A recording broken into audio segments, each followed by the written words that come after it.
Bharat Ratna doctor Bhimrao Ambedkar को कोटि कोटि नमन। ये कार्यक्रम डॉक्टर भीमराव अंबेडकर के जीवन पर आधारित है, जहां भारत की जनता के प्रति उनके योगदानों को पूरी सजगता से चित्रित और रेखांकित करने का प्रयास है। कार्यक्रम में दिखाई गई घटनाएं लब्ध पुस्तकों से ली गई हैं। इस कार्यक्रम के जरिए चैनल की ओर से एक विश्वसनीय, सजग और सकारात्मक प्रयास है कि डॉक्टर बाबा साहेब भीमराव अंबेडकर के जीवन की संघर्ष यात्रा एवं गौरव गाथा पूरे आदर के साथ घर घर पहुंचे और उनके योगदानों से सभी संपूर्णता में परिचित और आह्लादित हों।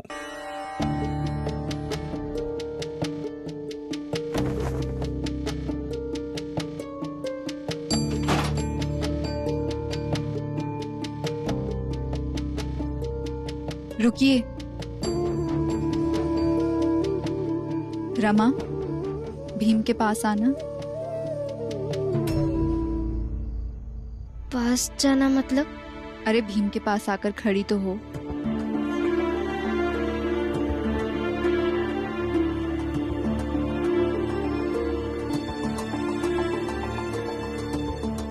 मुझे तुम दोनों से कुछ कहना है।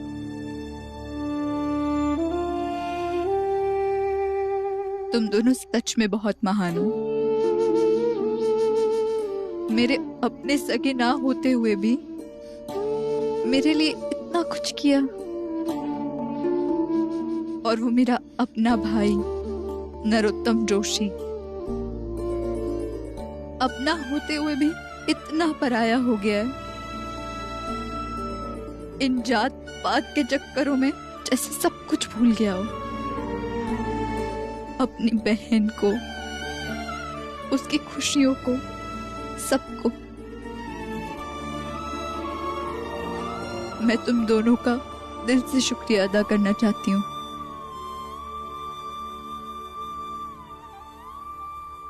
जल में बसे कमोदनी, चंदा बसे आकाश, जो है जाकी भावना सोता ही के पास।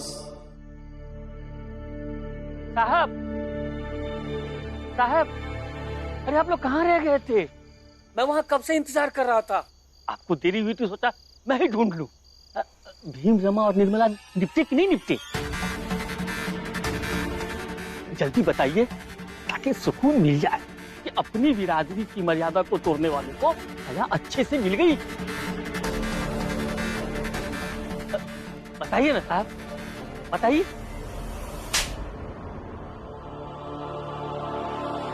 जिसे मिलनी चाहिए थी उसे सजा मिल गई। हितेश भाव, मुझे तो लग रहा है कि भीम हमारी जात में क्यों नहीं है। कम से कम जब हमारी जात के लोग कोई अनैतिक फैसला लेते तो भीम उसका विरोध कर पाता। कल जब अपनी जात में निर्मला का मुद्दा उठाएं तो भीम उसके पक्ष में रह पाता। लेकिन नहीं, भीम आपकी जात और आपके मोहल्ले का हिस्सा है, लेकिन आपको तो उसकी कदर ही नहीं है। पता नहीं ये आपकी नासमझी है या फिर बेवकूफी। चलिए आइए बाबा।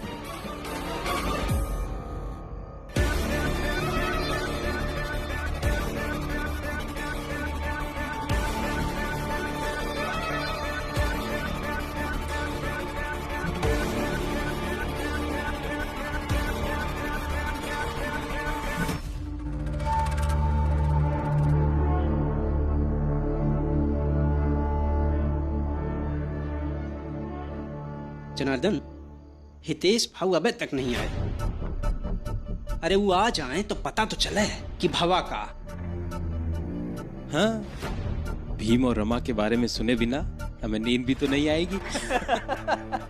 सही बोले, सही बोले। जोकू काका, जनार्दन काका, इसे लत लग गए कहते। आप दोनों को लत लग गई है दूसरे के बारे में बुरी खबर सुनने की। ए दीपक, तैना बहुत ज्यादा बोलने लगा है, चुप रहा कर। क्यों कम बोलूं? गलत नहीं कह रहा हूँ, सही कह रहा हूँ। भीम भैया कहते हैं कि हमारा मन एक उपजाऊ जमीन की तरह है और हमारे विचार एक बीज की तरह। जैसा बीज बोगे वैसे ही फसल पैदा होगी। दीपक की आई, दीपक की आई। क्या हुआ? क्या हुआ? अरे समझा लो अपने बेटवा को। नहीं तो ये भीमराव जैसे ही बकवास बातें करने लगेगा और आगे चल के ओहिन के जैसे भी बनेगा। कि उनकी तरह महान। ए दीपक, जब बड़े कुछ समझा रहे हो तो उसे सुना कर। अरे दीपक, ये भीम के साथ रह करके बदतमीज हो गया है ये लड़का। दीपक,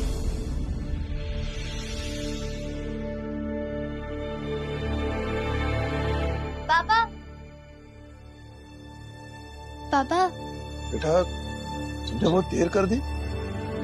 वो बाबा काम ढूंढ कर आ रही थी तो वहाँ रास्ते में बारिश होने लगी, इसलिए वही रुकना पड़ गया। अरे बाबा वो सब छोड़िए, एक खुशखबरी है। क्या? वो मैं रास्ते में जब आ रही थी ना तो मैंने देखा कि अभय जी के बाबा ने हितेश काका को थप्पड़ मारा। थप्पड़ मारा? हाँ, वो दरअसल। जल्दी बताइए कि अपनी बिरादरी की मर्यादा को तोड़ने वाले को सजा अच्छे से मिल गई। जिसे मिलनी चाहिए थी उसे सजा मिल गई।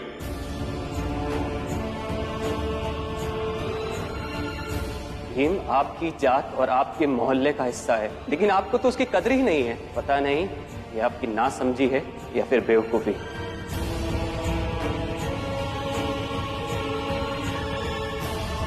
मतलब भीम फिर से कामयाब हो गया। उसने अभय के माँ बाप की सोच बदल डाली। अच्छी बात है। अरे सब सुनो सुनो, चाल वाला सब बाहर आओ। सबके लिए खुशखबरी है, जल्दी आओ बाहर। सुनो सुनो, अरे सुनो। क्या हुई गवाह? अरे भीम रमा निर्मला का पता चल गया है। कहाँ कहाँ? तो हितेश भाऊ बताते हैं। हितेश भाऊ, आप कुछ नहीं कहेंगे? क्यों नहीं कहूंगा? हाँ, क्यों नहीं कहूंगा? मुंह मेरा, दिमाग मेरा, दोस्त मेरे, तुम कौन होते हो मुझे रोकने वाले? मैं सबको बताऊंगा। अरे सुनो, भीम रमा और निर्मला। अरे राम जी, छोड़ो राम जी। मैं भीम का बाप हूँ और भीम की सुरक्षा के साथ कोई खिलवाड़ होने नहीं दूंगा। राम जी रुकिए। राम जी, गलत कर रहे हो। आप ऐसा नहीं कर सकते, बल्कि आप किसी के भी साथ ऐसा नहीं कर सकते। हट जाओ मेरे रास्ते से। और तुम जो ये खेल खेल रही हो ना, मैं प्रतिनिधि हूँ, उस पर ध्यान दो, मुझे मत समझा। चल राम जी, चल। ये ठीक नहीं कर रहे हो राम जी।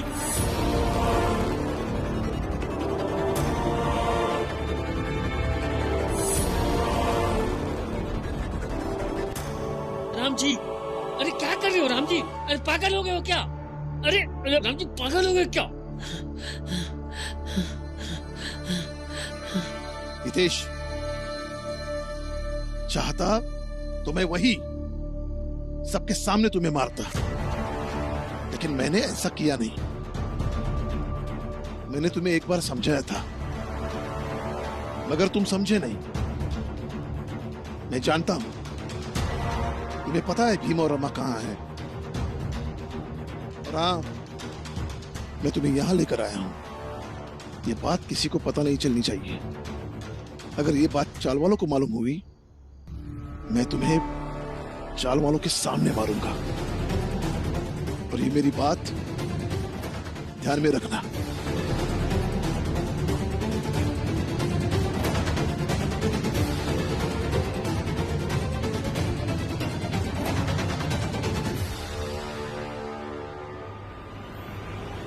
ये सरासर जाती है। ऐसे किसी को बेइज्जत करके खींच के ले जाना, समझ रहे ना आप? भाभी, इस काल की प्रतिनिधि होने के नाते मैं ये जोर जोर से कहूंगी कि ये गलत है। हाँ हाँ गलत है, बिल्कुल गलत है। हाँ हाँ बिल्कुल गलत है। हाँ हाँ ये गलत है। अरे भाई, आप कब से सही गलत की बातें करने लगी? लक्ष्मी अपनी सास से ऐसी बात नहीं करेगी। ठीक है, तो कुछ और बात करती हूँ। आप सबको एक खुशखबरी देती हूँ। भीम भाऊ ने अभय जी की आई बाबा की सोच बदल दी।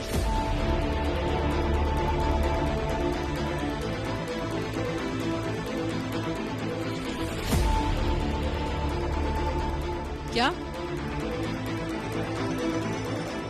क्या बात कर रही है लक्ष्मी? हाँ बुआ, और वो अभय जी और निर्मला जी के विवाह करवाने के लिए भी राजी हो गए।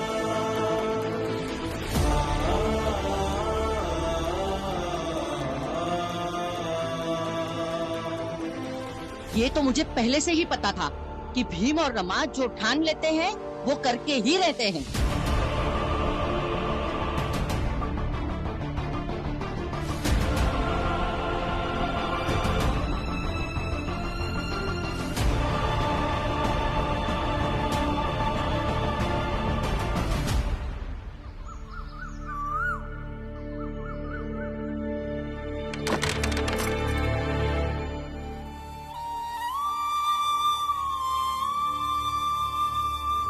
बाबा,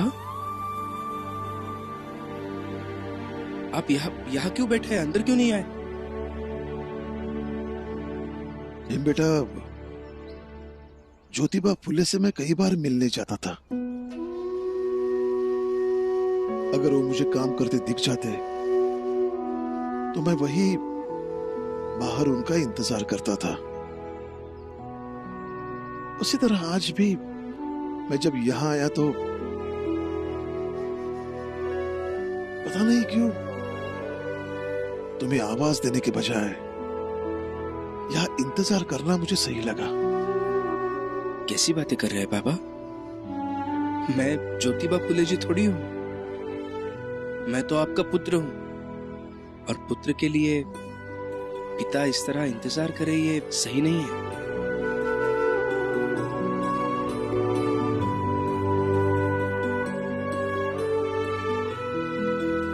अगर पुत्र तुम्हारे जैसा हो तो पिता को इंतजार करना चाहिए। तुमने अभय के माँ बाप की सोच बदल दी और एक अच्छा काम किया।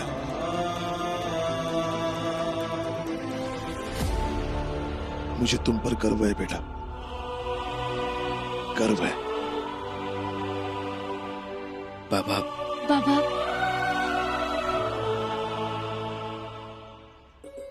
अरे बाबा कैसा है आप? और घर में सब कैसे है? जैसे थे वैसे ही है। लक्ष्मी भी आ गई है। अब तुम लोग भी घर चलो जल्दी। बस आज भर की बात है बाबा। आज अभय जी के आए बाबा उनके समाज वालों से बात करने वाले हैं, और मुझे पूरा विश्वास है कि वो लोग मान जाएंगे। उन्होंने ये भी कहा है कि वो निर्मला जी और अभय जी की शादी करवाएंगे, और फिर उसके बाद उन्हें यहाँ से लेके जाएंगे। हाँ, फिर हम भी घर आ जाएंगे। हाँ, लेकिन तब तक तुम लोग अपना ख्याल रखना, क्योंकि हितेश को पता चल गया कि तुम लोग यहाँ हो। ये रिश्ता एक अपराध है। एक विधवा को दूसरी शादी करने का कोई हक नहीं है, और अगर निर्मला के पेट में कुछ बच्चा पल भी रहा है तो वो विधवा धर्म का पालन करते हुए भी उस बच्चे को पाल सकती है। क्यों हक नहीं है? जब एक मर्द की पत्नी मर जाती है तो 6 महीने नहीं बीतते वो दूसरी शादी कर सकता है, तो उसे तो आप नहीं कहते कि हक नहीं है। तो फिर एक औरत के साथ ऐसा क्यों? क्यों एक औरत को दोबारा जीवन शुरू करने का अधिकार नहीं है? हमें कोई एतराज नहीं है। हम अपनी बड़ी बहू की शादी अपने छोटे बेटे से कर देंगे। हम आपसे इसलिए बात कर रहे हैं क्योंकि आप हमारे मुखिया हैं, और हमें पूरी उम्मीद है कि आप हमारा साथ देंगे हमारे बिखरे हुए घर को एक बार फिर से समेटने में। समेटेंगे? अरे कैसे समेटेंगे? पहले आप अपने इस बेवकूफ छोटे बेटे को समेटिए, जिससे ये समझ नहीं है कि जब ईश्वर ने एक मर्द और औरत को एक सा नहीं बनाया तो एक मर्द और औरत के लिए एक से कानून कैसे हो सकते हैं। और ये समझ लीजिए कि समाज आपकी उस विधवा बहू को दोबारा शादी करने की अनुमति नहीं देगा।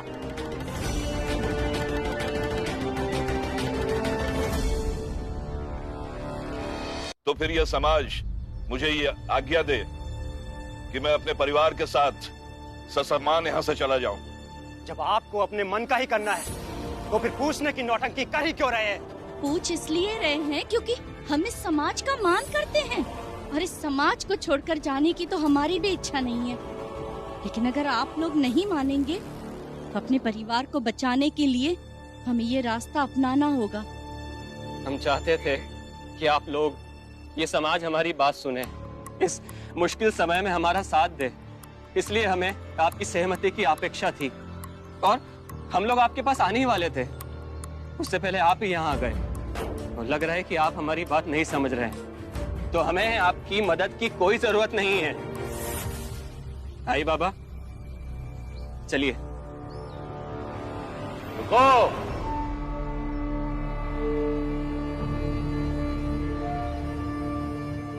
ऐसे कैसे कैसे जा सकते हो तुम पूरे समाज को पीठ दिखाकर? हाँ, देखिए, आप बात को बढ़ाइए मत। बात बढ़ गई है अब है, और हमारे समाज में ऐसे सामाजिक अपराध की सजा मिलती है और कायदे से इनको सजा मिलनी ही चाहिए। ऐसी सजा कि आइंदा कभी कोई भी हमारे समाज में ऐसा सामाजिक अपराध करने की सोचे भी ना, और एक आदर्श स्थिति स्थापित की जा सके। जैसे मैं एक बाप होकर अपनी बेटी निर्मला को दोषी मानता हूँ, वैसे ही ये अभय भी दोषी है, और जो लोग भी इसका साथ दे रहे हैं इसको कर्म में, वो सब दोषी हैं। देखिए, हम कोई दोषी नहीं है और आप लोग हमें दोषी बनाइए मत। मुखिया जी, इन्हें ऐसे कैसे जाने दे सकते हैं? इन्हें सजा मिलनी चाहिए। आप इनकी बात मत सुनिए। ये आप मत सुनाइए। इस बात का फैसला आज होगा और अभी होगा। अगर आप लोगों को सजा से इतना ही डर लग रहा है तो एक काम करिए, पूरे समाज से माफी मांगिए और निर्मला को लाकर इन लोगों के हवाले कर दीजिए। देखिए, ये तो होगा नहीं। तो फिर सजा मिलेगी। हाँ हाँ, सही बात है। ऐसे कैसे चले जाएंगे ये लोग?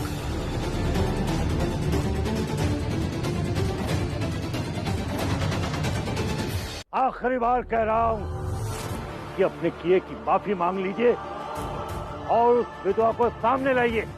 देखिए, आपको हमें जो सजा देनी है दे दीजिए, लेकिन अब निर्मला तो वापस नहीं आएगी।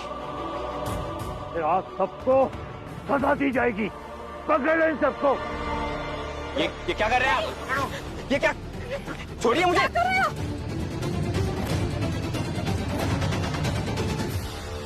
पापा जी और उनके आए बाबा एक बार उनके समाज में बात करके आ जाए, सारी समस्या खत्म हो जाएगी। अब भी समय है। तू, तेरी आई, तेरा बाबा समाज से माफी मांग लो तो सब तुम्हें छोड़ देंगे। जब हमने कोई गलती ही नहीं करी है तो माफी किस बात की? ले चलो इन्हें मार मार के और पेट से बांध दो। नहीं, छोड़िए। क्या कर रहे हैं? छोड़ दीजिए। बहुत देर हो गई, अभी तक अभय जी और उनके आई बाबा आए नहीं। बेटा, मुझे डर लग रहा है कहीं उनके समाज में अभय और उनके माँ बाप का आग्रह भारी में पड़ गया।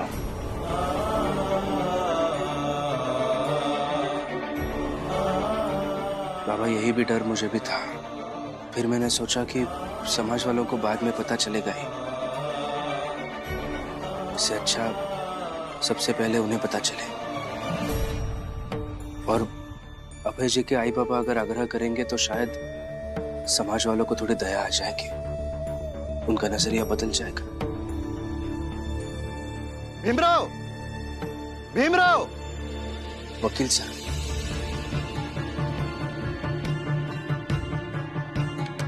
भीमराव। सर। भीमराव, वहाँ समाज वालों ने अभय के आई को बंदी बना लिया है। अभय को और अभय के बाबा को पेट से बांधकर पत्थर मार मार के घायल कर दिया। क्या?